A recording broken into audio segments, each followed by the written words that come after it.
Thanks to UN Watch and Freedom House for standing with the Libyan people by defending their human rights. I am honored to be here with you to speak about my late brother Fathi Eljahmi and his struggle to advance democratic reforms and human rights in Libya. Libya's long night began on September 1st, 1969, when Muammar Gaddafi led a coup, which overthrew a constitutional monarchy. At the time, Libya was a young country trying to find its way. It wasn't perfect, but it was in a much better state than the Libya today. Today, in Libya's Gaddafi, political parties are banned, and membership in independent labor union or parties are crimes punishable by death. There is also the collective punishment law, or honor law, where the state has the right to punish family, city, or an entire region for the wrongdoing of an individual or multiple individuals. Ordinary Libyans are accountable to a vast security apparatus. Their actions are scrutinized by Gaddafi's institutions, Orwellian institutions. Should they fail scrutiny, they face Gaddafi's ruthless death squad. It's called the Revolutionary Committees. In the political crime that has emerged in Libya, to be a dissident was to risk jail, disappearance, torture, and even death. Yet, on August 13, 1991, Fathi Eljahmi wrote a letter that eloquently described the situation in Libya to Mr. Gaddafi himself. I quote, "I told your aides, namely Mustafa Kharoubi and Abdullah Mansour, the country will eventually face disaster because power has grown for few, while apathy and corruption and terror have become pervasive within society.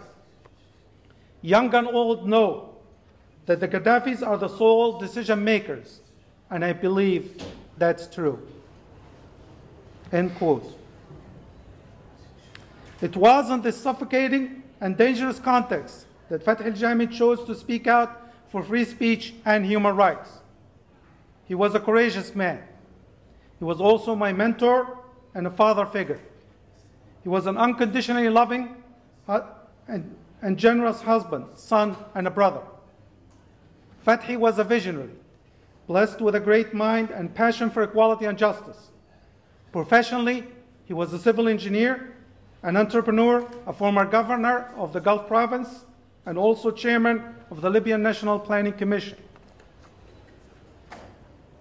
On October 22, 2002, he committed the crime that would eventually lead to his heroic death. He presented to the Basic People's Congress a vision for healing Libya and redefining its relationship with the world.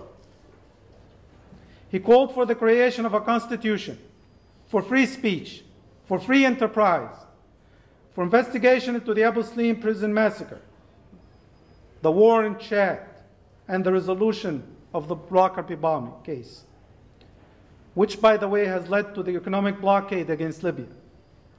He called on Mr. Gaddafi to take moral responsibility for the Lockerbie and UTA bombings, as well as the wars in West Africa. That day, Fathi was taken straight to prison, and he spent the next 17 months until then Senator Joseph Biden interceded on his behalf. After his release, Fathi refused to be silenced and continued his call for freedom and human rights. From March 26, 2004, when he was detained again, and until his death on May 21, 2009, Fathi has endured intense torture, isolation, and slow death. He was isolated from the outside world for nearly 2 years. He was not even allowed to see his family. He was shackled in a windowless room without sunlight and served food that was not fit for human consumption.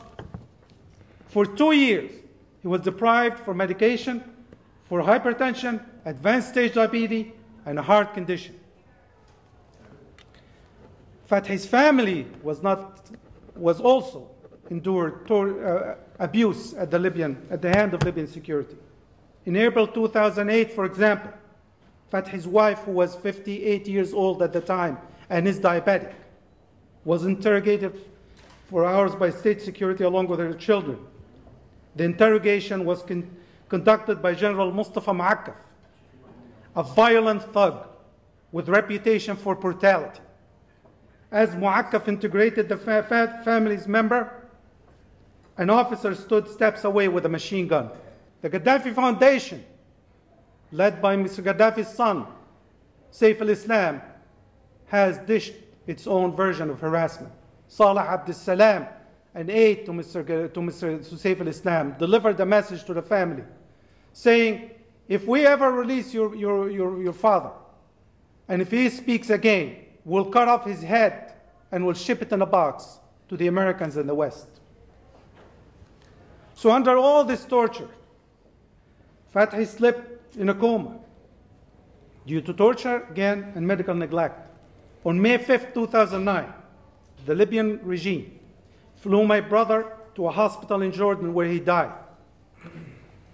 Fathi was not the only Libyan to give his life for freedom and human rights.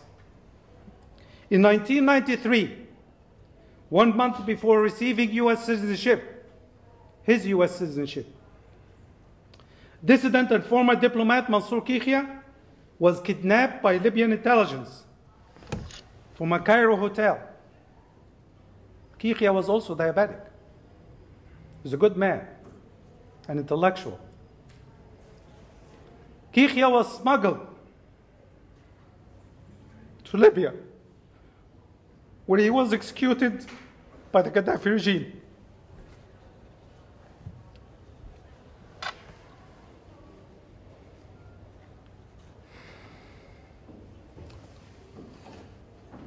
Likewise, journalist Saif al-Ghazal was kidnapped, tortured, and killed in June 2005. Why? Because Saif al-Ghazal has written an internet article criticizing Gaddafi's death squad and the corruption in Libya. They dismembered his body, cut off his fingers, poked his eyes, and shot him in the head. In June 1996, Libyan security massacred some 1,200 political prisoners at Abu Slim prison, south of Tripoli. There has never been an independent investigation into what happened or where the bodies are buried. The families have been deprived of giving a traditional Islamic burial ceremony for their loved ones.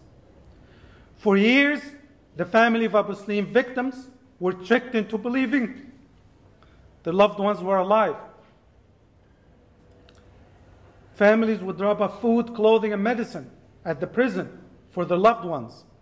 In Gaddafi's prison, you are a political citizen, your family is responsible for feeding you and bringing you clothes and medicine. But the prison warden, one of Gaddafi's thugs at the time, Amr Salati, he died a few years back. He would force other prisoners to remove the labels of the items, the medicine and the clothing, or tags, then he can sell it at his Tripoli store. That is the Gaddafi, that's the reality that Gaddafi put in Libya.